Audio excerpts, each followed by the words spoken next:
Di era persaingan HP murah dengan spek berlimpah kini makin panas ya. Udah berasa kayak senggol sana senggol sini.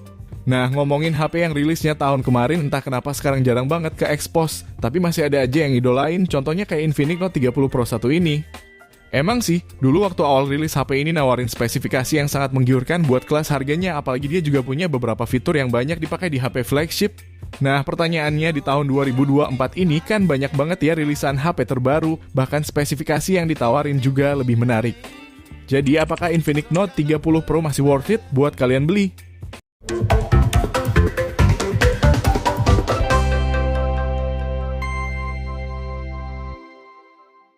Oke, ngomongin harganya, Infinix Note 30 Pro di offline store daerah gue itu sekitar 2,6 sampai 2,7 jutaan ya. Kalau buat daerah lain Mimin kurang tahu harganya berapa, coba kalian komen-komen aja di bawah. Nah, ngomongin harga 2,6 jutaan itu juga banyak banget pilihannya. Contoh dari Infinix juga ada yang baru Infinix Note 40. Terus dari Xiaomi juga ada Poco M6 Pro. Lalu ada juga yang masih hangat Nubia Neo 2 5G. Terus dari Samsung juga ada Samsung Galaxy M15 5G. Dan masih banyak lagi ya. Tapi pilihan itu semua kembali ke kalian yang nentuin, tinggal sesuaiin aja sama kebutuhan dan dana kalian. Oke, kita kembali ke Infinix Note 30 Pro-nya. Dari dalam isi boxnya, emang Infinix Note 30 Pro ini beda dari pilihan di atas tadi, kecuali Infinix Note 40 yang hampir sama. Yang mana dalam box penjualannya udah tersedia wireless charger pad dan juga udah support reverse wireless atau pengisian terbalik. Menurut gue di kelas harga segini tuh jarang banget. Bahkan nggak ada yang ngasih fitur kayak gini. Tapi kalau kalian tahu HP apa yang ngasih fitur kayak gini, kasih tahu gue di kolom komentar. Oke, lanjut ke bagian layarnya. Sisi-sisinya ini juga udah lumayan tipis, jadi ngelihatnya tuh enak aja. Apalagi dia juga udah pakai layar AMOLED dan refresh rate-nya udah di 120 Hz. Jadi udah nyaman lah buat keseharian. Terus buat layar Infinix Note 30 Pro ini entah kenapa gua pas pinjem nih HP ke teman. Kalau buat nonton dari segi tone warnanya itu tajam banget kayak over saturasi gitu.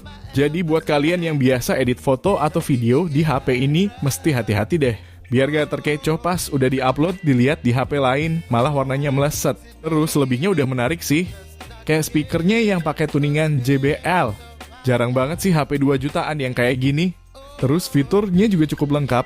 Ada NFC, speakernya stereo, gyro hardware, dan mesin getarnya juga cukup enak. Ada juga tambahan LED flash di kamera depan untuk selfie dan udah tahan percikan air juga.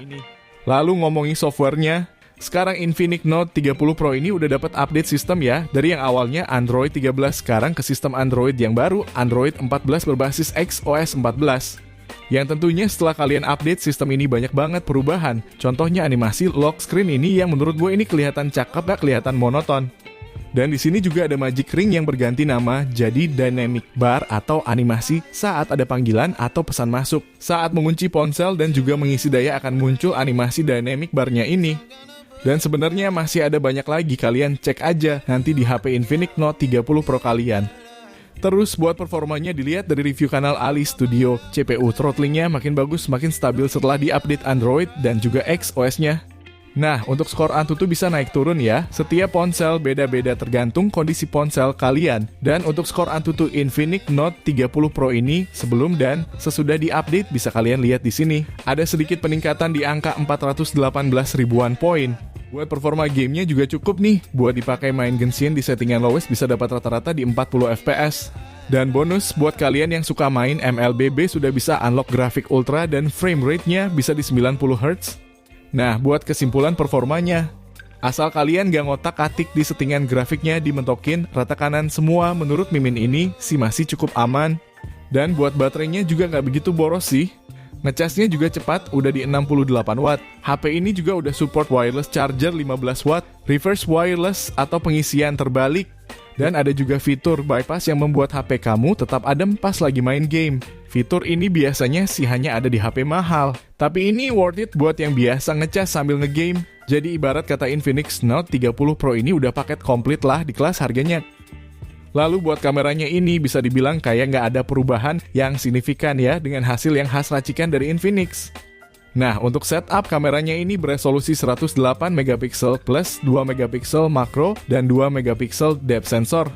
Menurut gua kamera 2 megapiksel gak ada pun juga gak masalah ya, atau 2 megapikselnya itu diganti pakai lensa ultra wide, malahan bisa bersaing di tahun ini.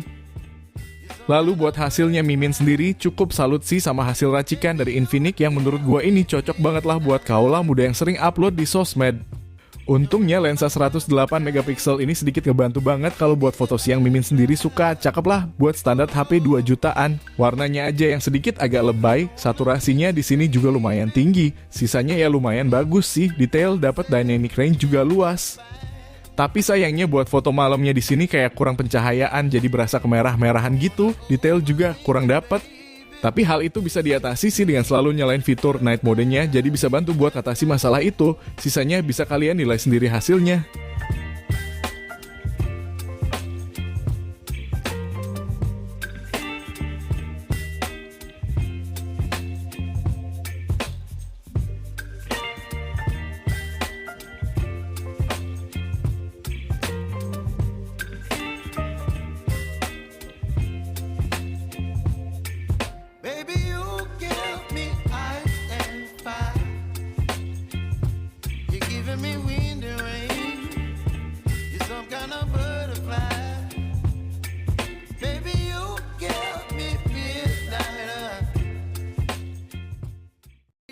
Lalu untuk yang tanya apakah perekaman video di resolusi 1080p 60 fps udah bisa pakai stabilisasi atau enggak?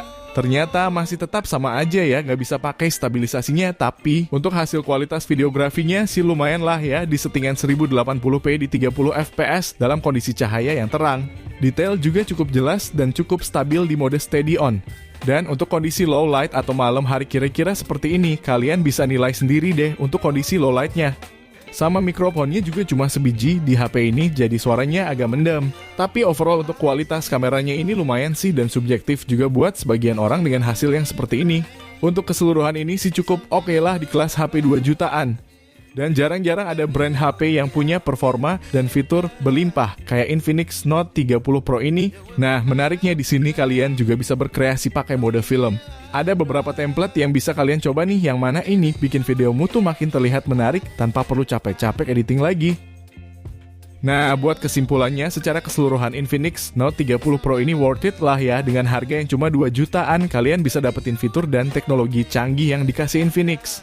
Tapi melihat dari beberapa kelemahannya kayak kurangnya lensa ultra wide dan tidak adanya dukungan 5G mungkin bisa ditoleransi oleh banyak orang, terutama mengingat harganya yang 2 jutaan aja. Dan semoga aja ke depannya akan lebih banyak lagi bermunculan HP kelas menengah dengan fitur-fitur flagship kayak gini. Oke, mungkin itu aja yang bisa Mimin share. Terima kasih juga buat kalian yang udah nonton sampai akhir. Sampai ketemu di next video. Assalamualaikum.